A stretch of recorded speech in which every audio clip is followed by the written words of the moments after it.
Hello, lovely students. A very warm welcome.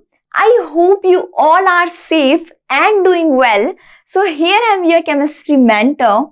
And सबसे पहले मैं आपको बता देती हूँ जो नए हैं हमारे इस सेशन में या जो फर्स्ट टाइम ही ये वीडियो देख रहे हैं, सेशन देख रहे हैं, उनके लिए मैं बता देती हूँ कि हम लोगों ने क्लास 10th में केमिस्ट्री की टर्म 2 सीरीज स्टार्ट की है, जिसमें हम इंपॉर्टेंट टॉपिक्स डिस्कस कर रहे हैं।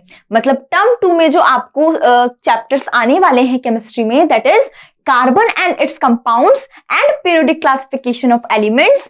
तो इसकी हमने इंपॉर्टेंट टॉपिक्स डिस्कस किए हैं। हमने bonding in carbon that is covalent bond, ये हम कर चुके हैं पार्ट 1 में। अब इसी चैप्टर का that is carbon and it's compounds का पार्ट 2 हम यहां पर करने वाले हैं। मतलब आज हम अनदर इंपॉर्टेंट टॉपिक डिस्कस करने वाले हैं इसी चैप्टर का, सेम चैप्टर का, that is soaps and detergents.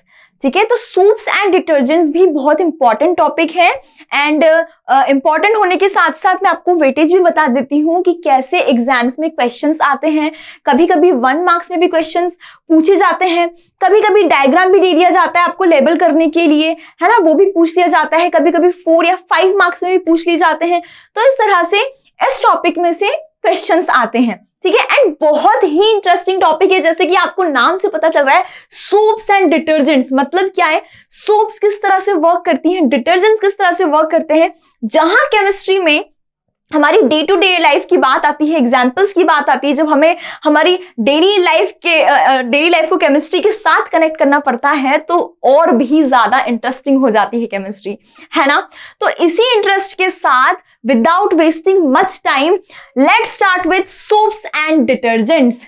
ठीक है, तो उसके पहले बस थोड़ी सी बात और मैं कह देती हूँ आपसे कि अगर आप मेरा सेशन देख रहे हैं तो आप अपने ग्रुप में, मतलब अपने रिस्पेक्टिव ग्रुप्स में, आपके फ्रेंड सर्कल में भी ये लिंक शेयर कर सकते हैं, ताकि आपके फ्रेंड्स भी इस टॉपिक को अच्छे से कवर कर सकते हैं। मतलब अगर उन्होंने पढ़ भी रखा है इस टॉपिक को, तो वैसे हम यहाँ पर कॉन्सेप्चुअल लर्निंग पे फोकस करते हैं।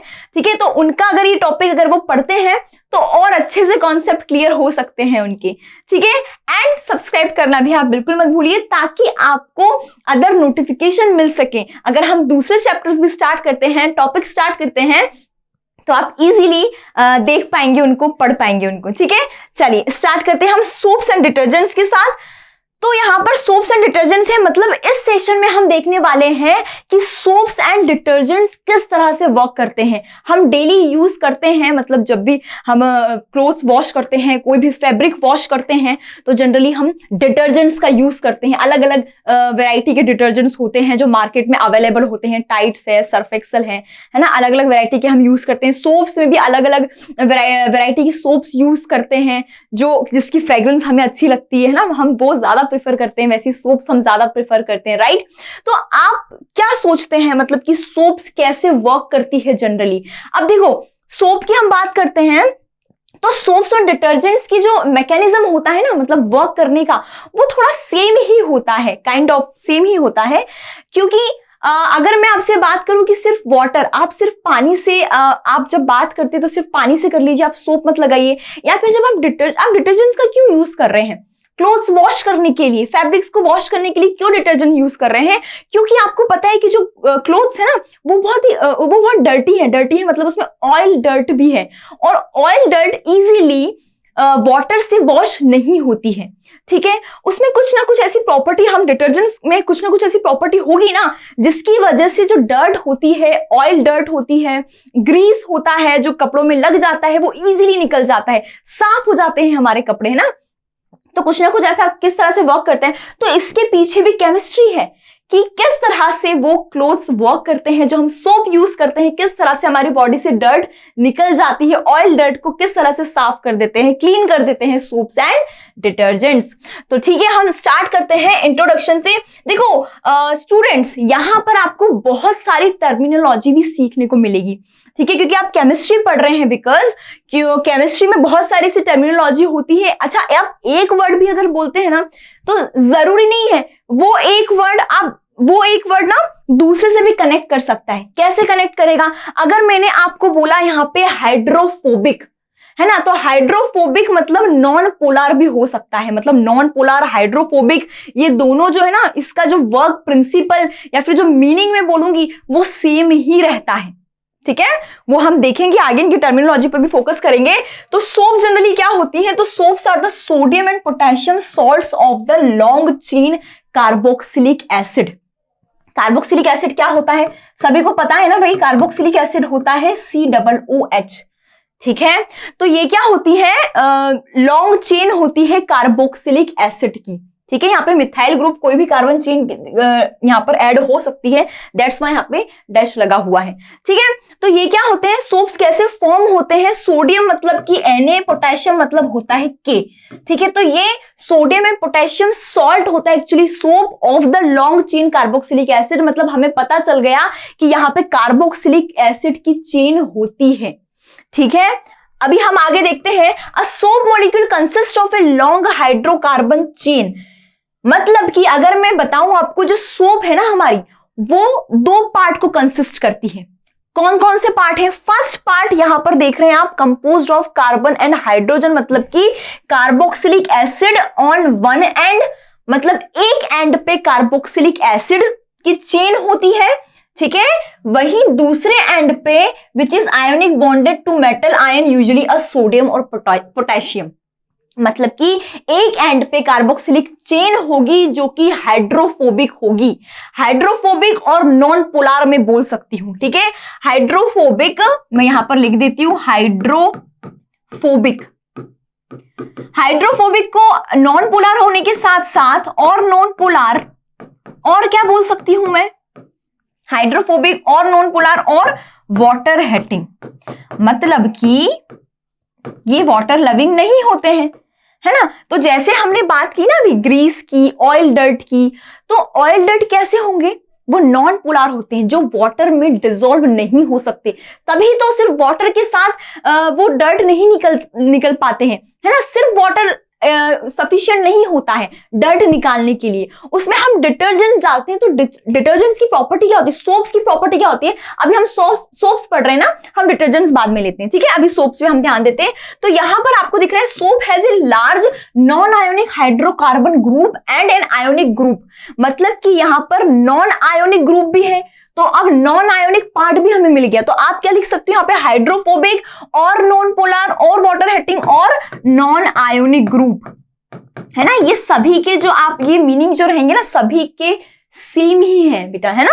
सारे वर्ड सेम ही, आप चाहे हाइड्रोफोबिक बोले, नॉन पोलर बोले, वाटर हेटिंग बोले या नॉन आयोनिक बोले, तो हमें ये पता चल गया कि सोप जो होता है ना, उसका स्ट्रक्चर कैसा होगा, ये किस तरह के स्ट्रक्चर में फॉर्म होती है सोप्स।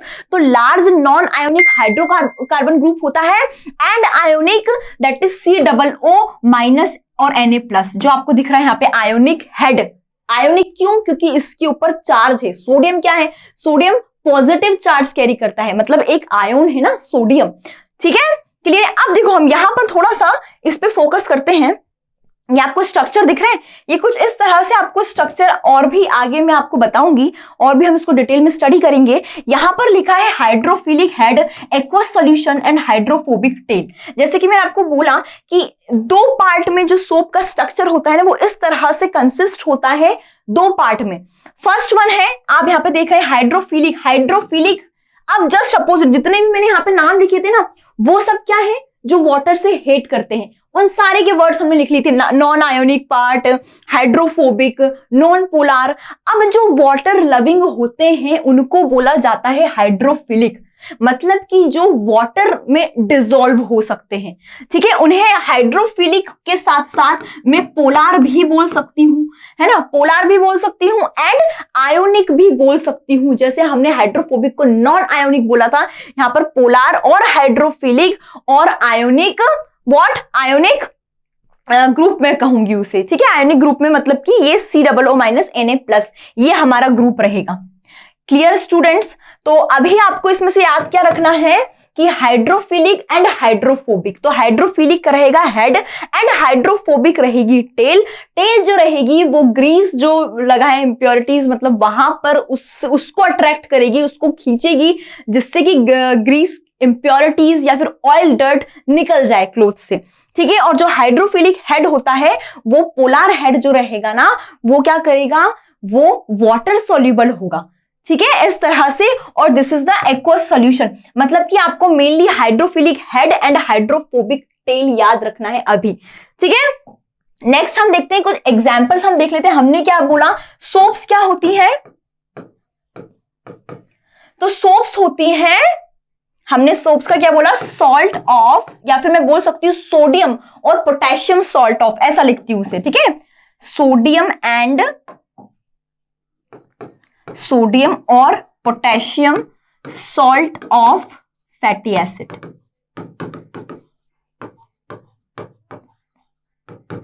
ठीक है। अब सोप बनती कैसे, सोप का फॉर्मेशन कैसे होता है, ये भी हम नेक्स्ट स्लाइड में देखेंगे। अभी हम एग्जाम्पल पे फोकस करते हैं। एग्जाम्पल है सोडियम स्टीरेट, ठीक है। आप इसको कैसे लिखेंगे, C17H35COO- मतलब कि जो ये वाला पार्ट रहेगा ना आपका, ये वाला जो पार्ट रहेगा ये क्या होगा, ये रहेगा वाटर सोल्यूबल, मतलब मैं लिख सकती हूँ इसे हाइड्रोफिलिक, है ना। और जो ये वाला पार्ट रहेगा ना, ये कार्बोक्सिलिक चेन जो हमने बोला है, लॉन्ग चेन जो होती है ना, C17 मतलब कि कार्बन 17 है एंड H35 तो लॉन्ग चेन हो गई ऑफ फैटी एसिड या फिर कार्बोक्सिलिक एसिड की, तो मैं यहां पर क्या लिख दूंगी, हाइड्रोफोबिक। क्लियर है। और स्ट्रक्चर तो हम और आगे अच्छे से देख ही लेंगे, बट अभी आपको इतना ध्यान में रखना है। सेम सोडियम पामीटेट भी होता है, इसका केमिकल फॉर्मूला होता है C17, लाइक इस तरह से लिखा जाता है C17H31 COO- एंड Na+, ठीक है। तो जो ये पार्ट आपको दिख रहा है ना स्टूडेंट्स, ये क्या रहेगा, आपका आयोनिक पार्ट रहेगा, ठीक है, आयोनिक हेड का। जो C17H31 वाला पार्ट है ये हाइड्रोफोबिक पार्ट रहेगा। क्लियर। सेम सोडियम ओलिएट, इसका केमिकल फॉर्मूला होता है C17H33 COO- Na+। क्लियर। तो इस तरह से जो सोप्स होती है ना उनके ये एग्जाम्पल्स होते हैं डिफरेंट डिफरेंट। Na की जगह यहाँ पे पोटेशियम भी लगा आ सकता है। अब देखो पोटेशियम कब लगा रहेगा, सोडियम मतलब कि सोडा, सोडा हम यूज करते हैं ना, वॉशिंग सोडा आपने पढ़ा है, जो डिटर्जेंट होता है दैट इज वॉशिंग सोडा, तो इसलिए जनरली हम सोडियम डिटर्जेंट्स के लिए यूज करते हैं, पोटेशियम सोप के लिए यूज करते हैं, बट हम उसमें ये एग्जाम्पल्स ले सकते हैं क्योंकि ये है salts of fatty acid, soap को हमने बोला है सॉल्ट्स ऑफ फैटी एसिड, ठीक है। अब सेपोनिफिकेशन की प्रोसेस क्या होती है, मतलब कि सोप कैसे फॉर्म होती है, तो अभी आपके एनसीईआरटी में ना सिर्फ इतना है कि जो फैट और ऑयल है, ऑयल मतलब कोई भी एडिबल ऑयल हो सकता है, ऑयल सोयाबीन ऑयल भी हो सकता है, सोयाबीन या फिर और कोकोनट ऑयल, आप इस तरह से सोप बना भी सकते हैं। पता है आप एक्सपेरिमेंट मतलब आप केमिस्ट्री लैब में भी इस तरह से सोप बना सकते हो। तो सोयाबीन और कोकोनट ऑयल में जब आप स्ट्रॉन्ग NaOH डालोगे, alkali, this is what, this is alkali, ठीक है। जब आप अल्कली डालोगे ना तो क्या होगा, एंड आपको सॉल्ट भी थोड़ा ऐड करना पड़ेगा इसमें, थोड़ा सॉल्ट जब आप ऐड करोगे तो इस तरह से सोप प्लस ग्लिसरॉल का फॉर्मेशन होगा, ठीक है। तो soap, the process of making soap by the hydrolysis of fats and oils with alkalis is called saponification. तो हमने क्या बोला, सोप को कैसे बना रहे हैं, by the hydrolysis of fats and oil, उसको तोड़कर और उसमें अल्कली मिलाकर डालकर इस तरह से सोप का फॉर्मेशन हो रहा है, तो इसी प्रोसेस को हम कहेंगे सेपोनिफिकेशन, ठीक है। तो soap is made by heating animal fats, vegetable oil with concentrated sodium hydroxide, जैसे कि मैंने आपको बोला स्ट्रॉन्ग अल्कली हमें लेना है एंड कंसंट्रेटेड फॉर्म में लेना है, ठीक है। तो कंसंट्रेटेड अल्कली को डालकर, और इस प्रोसेस को हम बोलेंगे वेजिटेबल ऑयल, जैसे कि मैंने आपको बोला कोकोनट ऑयल हो सकता है, पाम ऑयल हो सकता है ना, सोयाबीन ऑयल हो सकता है। तो this is the process of saponification. जैसे कि आप यहाँ पे देख ही सकते हैं, this is the acid, acid जो पार्ट होगा ना वो ऑयल वाला पार्ट होगा, जैसे कि मैंने आपको बताया, अभी हमने देखा ना स्टेरिक एसिड है ना, अभी जो हमने एग्जाम्पल देखे यहाँ पे सोडियम स्टीरेट और पामीटेट, मतलब बेसिकली क्या है, सोडियम लग गया इसलिए वो सोडियम स्टीरेट बन गया, लेकिन वो क्या है, स्टीरिक एसिड ही है, ठीक है। तो ऑयल वाला जो पार्ट है दैट इज व्हाट, स्टीरेट, और सोडियम वाला जो पार्ट है वो चला गया किसमें, आयोनिक हेड में, जो हाइड्रोफिलिक हो गया था, ठीक है स्टूडेंट्स। चलिए, तो यहाँ पे एसिड जो है that is oil plus base and salt का फॉर्मेशन हो रहा है दैट इज सोप। ये प्रोसेस होती है सेपोनिफिकेशन की। अब जो इंपॉर्टेंट पार्ट है ना इसी टॉपिक का वो है माइसेल। कुछ लोग इसे मिसेल्स भी प्रोनाउंस करते हैं, तो मिसेल्स ऑल्सो राइट प्रोनाउंसिएशन, तो मिसेल्स भी आप बोल सकते हैं, माइसेल्स भी बोल सकते हैं। तो that is the soap molecule. अब मिसेल्स का फॉर्मेशन कैसे होता है, तो सबसे पहले हम जरा सा ना इस डायग्राम पे फोकस करेंगे, इस इमेज पे फोकस करेंगे, ठीक है। आपके एनसीईआरटी में भी ये इमेज गिवन है, ठीक है, same as it is image given है। क्या मीनिंग है इसका, जो आप ये जिगजैग लाइन देख रहे हैं ना, जिगजैग लाइन क्या है ये कुछ नहीं है, ये है हाइड्रोफोबिक टेल जो हमने बताया है ना। हाइड्रोफोबिक मतलब जो कार्बोक्सिलिक चेन हमने जो बताई है, ये जिगजैग वही शो कर रही है, ठीक है।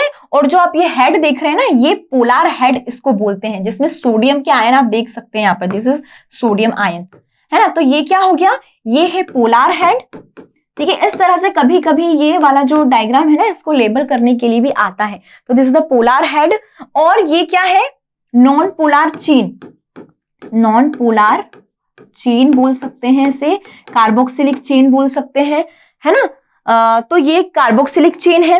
And this is the oil droplet, मतलब कि जो चेन है ना, हाइड्रोफोबिक चेन, ये ऑयल इस तरह से ना ऑयल के सराउंड ये फॉर्म करती है मिसेल्स का, या फिर माइसेल्स का फॉर्मेशन होता है। माइसेल्स का फॉर्मेशन सेम इस तरह से होता है जब आप पानी में सोप को डालते हैं, ठीक है।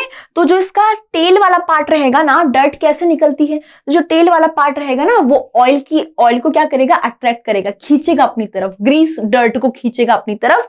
और जो पोलार हेड वाला पार्ट है, ये तो वाटर सोल्यूबल है, तो वाटर में सोल्यूबल होके इस तरह से जो डर्ट को निकालते हैं मिसेल्स का फॉर्मेशन करके।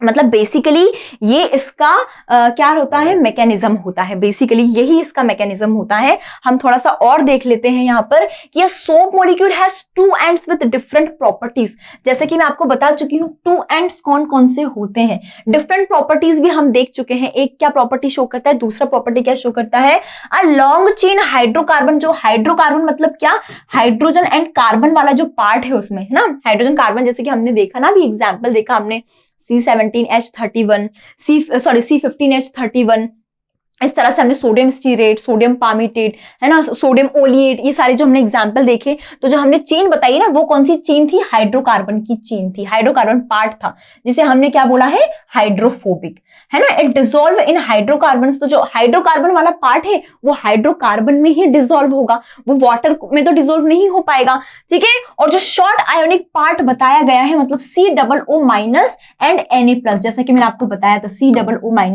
Na+, ये जो पार्ट रहेगा ना बच्चा, ये क्या होगा, हाइड्रोफिलिक होगा, जो कि वाटर में डिसॉल्व रहेगा। बस आपको ये टू प्रॉपर्टीज ध्यान रखनी है। और ये कैसे वर्क करेंगे, तो ये मिसेल्स माइसेल्स का फॉर्मेशन करके वर्क करते हैं, ठीक है, डिटर्जेंट्स। अब यहां पर देखो सर्फेक्टेंट टेल हो और सर्फेक्टेंट हेड भी लिखा है। अब आप सोच रहे होंगे मैम सर्फेक्टेंट मोनोमर्स और कैसे मिसेल्स का फॉर्मेशन हो रहा है। तो सर्फेक्टेंट क्या होते हैं, अगर मैं बोलूंगी जो डिटर्जेंट्स होते हैं ना, वो सर्फेक्टेंट की तरह वर्क करते हैं। तो सर्फेक्टेंट क्या होंगे, तो सर्फेक्टेंट सरफेस एक्टिव एजेंट होते हैं। ये सरफेस टेंशन को कम करते हैं between the water and oil, ठीक है। अगर आपने एक टेस्ट ट्यूब में वाटर ऑयल लिया, उसको आप शेक करोगे, थोड़ी देर बाद आप अनडिस्टर्ब छोड़ दो, क्या देखोगे आप, दोनों के बीच में सेपरेट लेयर का फॉर्मेशन हो जाता है, ठीक है। लेकिन क्या करेंगे, जब आप उसमें डिटर्जेंट या फिर सोप डालोगे ना, तो क्या होगा, वो मिक्स हो जाएंगे। क्यों, क्योंकि जो डिटर्जेंट्स होते हैं ना, जो सोप्स होती है, वो क्या करती है, उस सरफेस एक्टिव, ये सरफेस टेंशन को कम करती है। ये सरफेस एक्टिव एजेंट्स होते हैं एंड सरफेस टेंशन को कम करते हैं between both the groups, polar and non polar. तो नॉन पोलार ऑयल वाला पार्ट हो गया एंड पोलार वाटर वाला पार्ट हो गया। Clear students. तो अभी सर्फेक्टेंट टेल और इस तरह से ये मोनोमर्स में आते हैं। मोनोमर्स मतलब कि सिंगल यूनिट होती है, ठीक है। पॉलीमर अगर फॉर्म होगा तो इस तरह से माइसेल का फॉर्मेशन करके ये डर्ट को क्लीन करेंगे, ठीक है। तो जनरली समझ में आया कि इस तरह से वर्क करते हैं। अब क्या मैकेनिज्म होता है सोप का, तो when a dirty cloth is put in water containing soap, then the hydrocarbon ends of the soap molecule in the micelle attach to the oil, जैसे कि मैं आपको बता ही चुकी हूँ, सेम अभी हम ये थियोरी में पढ़ रहे हैं जो मैंने आपको एक्सप्लेन किया, ठीक है। वो अटैच किसकी तरफ होगी, to the oil and grease particle present on the surface of the dirty cloth, मतलब कि जो टेल होगी ना, क्योंकि वो हाइड्रोकार्बन्स की टेल है, तो वो किसके साथ अटैच हो जाएगी भाई, जो डर्टी पार्ट होगा क्लोथ का, क्योंकि उसे वहां से ग्रीस निकालनी है ना, ऑयल डर्ट को क्लीन करना है। So in this way the soap micelles entrap the oil particles by using the hydrocarbon ends. Clear है? तो अभी आई होप आपको समझ में आ गया होगा कि किस तरह से स्ट्रक्चर होता है सोप का, किस तरह से माइसेल का फॉर्मेशन होता है एंड किस तरह से डर्ट क्लीन होती है। ठीक है, तो the ionic end of the soap molecule remain attached to the water. अब जो आयोनिक एंड हमने देखा था, आयोनिक एंड मतलब कि Na+ वाला, ठीक है, ये अटैच किसके साथ रहेगा, of the soap molecule that remains attached to the water when the dirty cloth is agitated in the soap solution। agitated मतलब घुमाए जाते हैं, जब आप घुमाते हो उसको, एजिटेट करते हो या बीट करते हो कपड़ों को धोते टाइम, उस टाइम पर क्या होता है कि जो माइसेल का फॉर्मेशन होता है, सारे जब आप वॉश कर लेते हो उसको, तो जितना भी डर्ट है क्लोथ्स में से, वो इस तरह से जब माइसेल का फॉर्मेशन होता है डिटर्जेंट्स के साथ, सोप के साथ, तो इस तरह से वर्क करता है। ठीक है, the oil particles present on its surface get dispersed in the water due to which the clothes gets clean। तो इस तरह से, जैसे कि मैंने आपको प्रोसेस बताई दी है, ये प्रॉपर इसका मैकेनिज्म होता है। ठीक है, बट ये इंपॉर्टेंट डायग्राम है ये वाला, ये आपको याद होना बहुत जरूरी है। ठीक है, चलिए अब एडवांटेजेस और डिसएडवांटेजेस क्या हो सकते हैं, तो बहुत ही सिंपल है। एडवांटेजेस हम देख सकते हैं, एडवांटेजेस मतलब कि सोप्स जो होती हैं वो इको फ्रेंडली होती हैं, बायोडिग्रेडेबल होती हैं, soaps are not suitable in hard water. लेकिन डिसएडवांटेजेस का ये भी है, जैसे कि आपके एनसीईआरटी में भी गिवन है, they have weak cleansing properties than the detergents. ठीक है, कभी क्या होता है, जो बहुत ज्यादा हार्ड वाटर होता है ना, मतलब जिसमें हार्ड वाटर में क्या होता है, आपने कभी कभी देखा होगा, जब आप सोप को आपको बहुत ज्यादा यूज करना पड़ता है ना, मतलब कि इजीली फोम का फॉर्मेशन नहीं होता है ना, क्योंकि वो हार्ड वाटर होता है, उसमें कैल्शियम एंड मैग्नीशियम होता है, तो उसको ओवरकम करने के लिए डिटर्जेंट्स का यूज किया जाता है। ठीक है, तो ये इनसॉल्युबल प्रेसिपिटेट को फॉर्म करते हैं डिटर्जेंट्स उस टाइम पे। तो ठीक है, कभी कभी ये वाला क्वेश्चंस भी आ सकता है, आपके एनसीईआरटी में भी गिवन है ये। क्लियर? चलिए, तो डिटर्जेंट्स की अगर हम बात करें, डिटर्जेंट्स सोडियम सॉल्ट होते हैं of long chain benzene sulphonic acid के होते हैं। ठीक है, बेंजीन सल्फोनिक एसिड के होते हैं, ये बेंजीन सल्फोनिक एसिड के होते हैं। तो डिटर्जेंट्स आर प्राइमरीली सर्फेक्टेंट ही हैं, जैसे कि मैं आपको बता चुकी हूं, which could be produce easily from petrochemical surfactants lower the surface tension of water. मतलब कि ज्यादा कुछ चेंजेस नहीं है, लेकिन जब हम हार्ड वाटर की बात करते हैं ना डिटर्जेंट्स में, जैसे कि आपको क्वेश्चन है कि that have you ever observe while bathing that foam is formed with difficulty and an insoluble substance remain after washing with water. कभी क्या आपने ये चीज ऑब्जर्व की है? अगर की है तो this is caused by the reaction of soap with calcium and magnesium salt. जैसे कि मैं आपको बता चुकी हूँ, कैल्शियम एंड मैग्नीशियम सॉल्ट जो कि उस वाटर में प्रेजेंट है, ठीक है, रिएक्शन होती है that which cause the hardness of water. ठीक है, मतलब हार्ड वाटर की वजह से उसका जो सोप होती है ना, ज्यादा यूज करना पड़ता है, फोम में फॉर्मेशन फोम नहीं फॉर्म कर पाती हैं, and this problem is overcome bye using the class of compounds called detergents. तो दैट इज वाई हम उस टाइम पर डिटर्जेंट्स का यूज कर सकते हैं उस प्रॉब्लम को ओवरकम करने के लिए।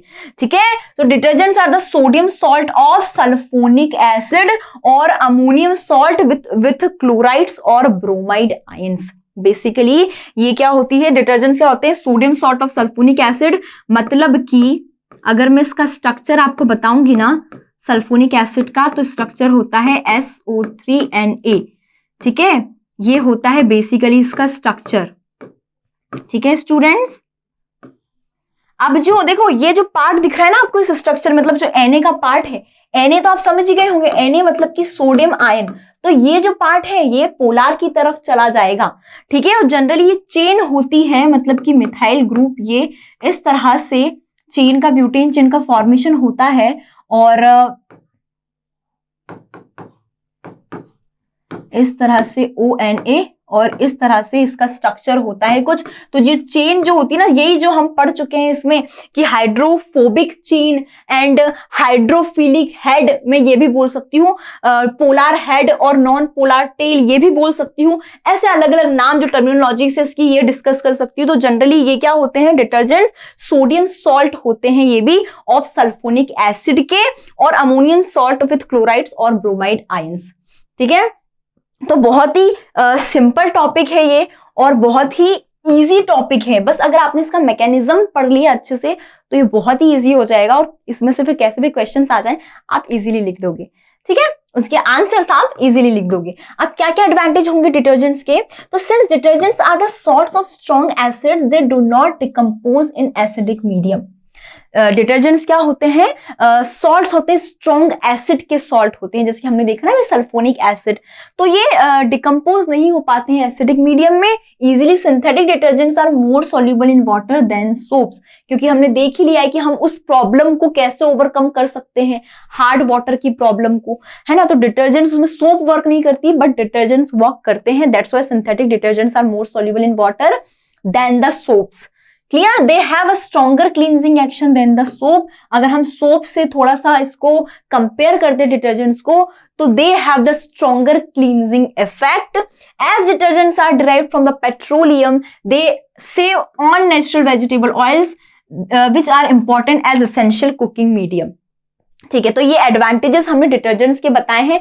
बेसिकली आपके एनसीईआरटी में ये पार्ट नहीं है एडवांटेजेस डिसएडवांटेजेस सोप्स के, डिटर्जेंट्स के, बट स्टिल आपको नॉलेज के लिए ये पता होना चाहिए इतना, क्योंकि आपके सिलेबस में ये टॉपिक है, तो आपके नॉलेज के लिए आपको ये थोड़ा सा पता होना चाहिए, कुछ एडिशनल इन्फॉर्मेशन भी आपको पता होनी चाहिए। ठीक है, तो आज के सेशन में इतना ही। और ये टॉपिक जैसे कि मैंने आपको बताया इंपॉर्टेंट टॉपिक है, इसमें से क्वेश्चंस आते हैं। ठीक है, तो आप इसे अच्छे से पढ़ें और हम इसी तरह से आगे बहुत सारे ऐसे टॉपिक्स लेके आएंगे, उनको डिस्कस करेंगे, उनका वेटेज आपको मैं बताऊंगी कि किस तरह से क्वेश्चंस आते हैं एग्जाम में। बट उसके लिए आप हमारे चैनल को सब्सक्राइब कर सकते हैं ताकि आपको अपडेट मिलती रहे। Thank you so much.